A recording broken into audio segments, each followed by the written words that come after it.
সংযুক্ত আরব আমিরাতে বাংলাদেশ কার্নিভালের অনুষ্ঠানে হামলা চালিয়েছে পুলিশ হত্যাকাণ্ডে পলাতক আসামি বিতর্কিত রবিউল ইসলাম ওরফে আরাব খান ও তার সহযোগীরা।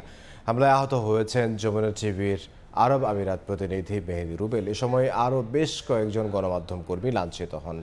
আরাব খানের নেতৃত্বে ৩০-৪০ জনের একটি দল অনুষ্ঠান স্থলে ঢুকে পড়ে এ ঘটনার ভিডিও ধারণ করছিলেন স্থানীয় গণমাধ্যম কর্মীরা। অনুষ্ঠান প্রশাসন ও নিরাপত্তা কর্মীরা তাকে বাধা দিলে উত্তেজিত হয়ে কর্তব্যরত সাংবাদিকদের উপর চড়াও হন আরাব খান ও তার সহযোগীরা। এতে লাঞ্ছনার শিকার হন সাংবাদিকরা। কেড়ে নেয়ার চেষ্টা করা হয় তাদের ক্যামেরা ও মোবাইল।